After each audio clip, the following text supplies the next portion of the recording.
Hello agripreneurs, tahu kan pastinya kalau porang saat ini jadi komoditas yang sangat menarik untuk diusahakan. Budidaya relatif tidak sulit, hasil persatuan luasnya tinggi, dan harga jualnya juga tinggi. Tapi secara normal budidaya dilakukan selama 2 musim. Menunggu saat panen yang cukup lama ini jelas akan mengganggu cash flow usaha dan keluarga. Hal ini juga jadi tantangan tersendiri untuk Pak Idris Porang Sleman Boy agar nggak diceraikan istrinya. Gimana ceritanya? Tapi sebelum kita dengarkan cerita Pak Idris, monggo subscribe dulu ya dan bunyikan lonceng notifikasinya. Biar kamu tahu update video seputar porang, analisis usaha, teknis budidaya, dan informasi seputar dunia agribisnis yang menarik lainnya. Petani, terutama tanaman semusim, sudah terbiasa dengan perputaran uang yang cepat. Setelah tanam dan mengusahakan tanamannya selama sekitar 3 bulan, biasanya langsung menerima hasil penjualan yang bisa digunakan untuk memenuhi kebutuhan sehari-hari, dan juga sebagai modal musim tanam berikutnya. Mau tahu lebih lanjut? Sekarang kita simak aja ya penjelasan Pak Idris Porang Sleman Boy. Kami dari petani Porang Sleman sekali lagi mengajak kepada kita, khususnya para pemuda di daerah Sleman dan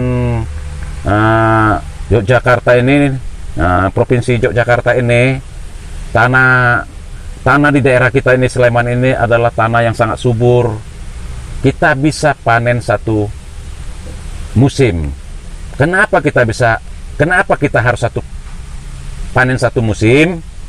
Ya, karena kita sudah bisa menemukan cara berbudidaya tanaman porang. Dalam 8 bulan kita sudah bisa dari bibit katak menjadi 1 kilo. Jadi pabrik sudah bisa menerima, setahu kita, 2 kategori umbi yang diterima pabrik menjadi bahan bakunya untuk diproduksi, yaitu umbi yang ukuran setengah kilo, ada juga yang terima pabrik. Tetapi ada juga pabrik umbi yang paling kecil, timbangannya 1,5 kilogram. Makanya kami mengikuti setiap 1 kilogram satu musim itu sudah kami jual sebagian. Tetapi ada juga yang kami panen tanam kembali.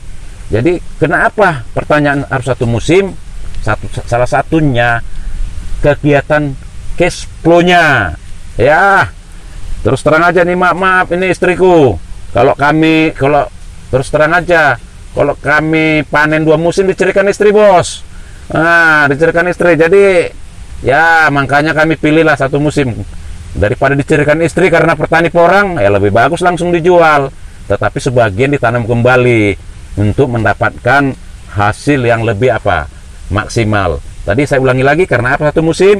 1, demi kelancaran usaha, itu cash flow itu sangat-sangat penting. Kedua, tanah di daerah kita ini, tanam produktif, rata-rata petani di sini saya sudah menganalisa, rata-rata petani di Sleman ini tanahnya itu, hasil tanahnya untuk ditanam tanaman tertentu yang digunakan untuk makan, untuk pendidikan anak, untuk bayar-bayar yang lain. Kalau dia 2 musim atau 2 tahun, maka ada beberapa yang macet.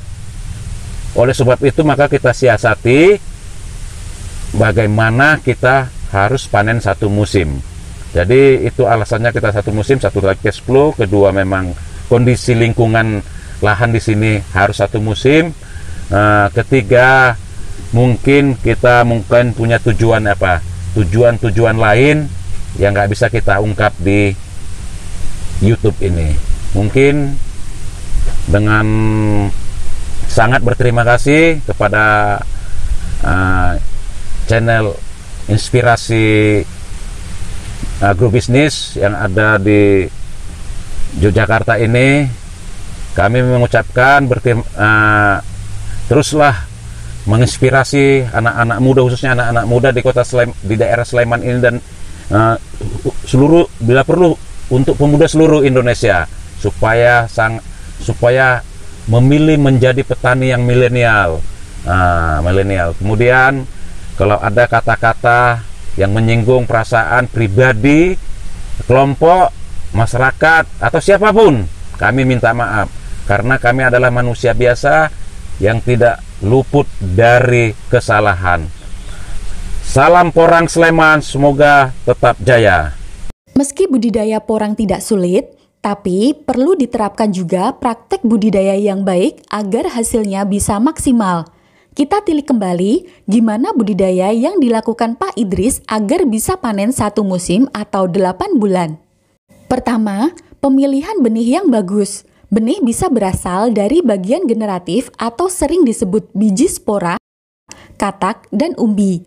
Prinsipnya, pemilihan benih yang baik yaitu benih yang sehat, bebas hama penyakit seperti jamur dan busuk. Di samping itu, ukuran dan asal-usul benihnya juga sangat berpengaruh terhadap pertumbuhan dan hasil tanaman. Setelah kamu peroleh benih yang baik, pengolahan lahan juga sangat penting menunjang pertumbuhan tanaman. Lahan diolah dengan sempurna dan diberi bahan organik yang cukup. Bahan organik ini sebagai sumber nutrisi bagi tanaman. Bahan organik yang diaplikasikan bisa apa aja sesuai dengan ketersediaannya. Bisa kotoran ternak atau bahan hijauan daun tanaman. Usahakan pemupukan hanya dengan pupuk organik. Kalaupun ada pupuk kimia, aplikasikan seminimal mungkin. Setelah diberi pemupukan dasar pada lahan dan bedengan, lalu dilakukan penutupan dengan mulsa. Penutupan mulsa setelah pengolahan lahan ini sangat penting untuk mendukung proses dekomposisi bahan organik yang telah diaplikasikan. Setelah penutupan ini, diamkan dulu paling cepat 1 bulan. Setelah perlakuan tersebut bisa dilakukan penanaman. Pengolahan lahan dan pemberian mulsa ini membuat lahan jadi sehat dan baik untuk penanaman porang. Pengolahan lahan yang baik juga berperan untuk menjaga kesehatan tanaman selanjutnya. Mulsa juga banyak manfaat bagi pertumbuhan tanaman. Umumnya, mulsa bisa mencegah pertumbuhan gulma. Gulma ini tidak sempat tumbuh sehingga tidak ada persaingan mendapatkan nutrisi dan air dari dalam tanah. Dari pengelolaan usahanya, penggunaan mulsa juga dapat menghemat biaya tenaga kerja penyiangan. Tenaga kerja penyiangan bisa sangat tinggi terutama di saat tanaman masih kecil. Lahan yang subur dan curah hujan tinggi bisa membuat gulma tumbuh dengan cepat. Moga aja penjelasan ini bisa meyakinkan agripreneurs untuk budidaya porang sesuai dengan potensi lahan yang kamu punya. Jangan lupa kasih like dan share juga ke teman-temanmu. Semoga bermanfaat. Jumpa lagi di video selanjutnya.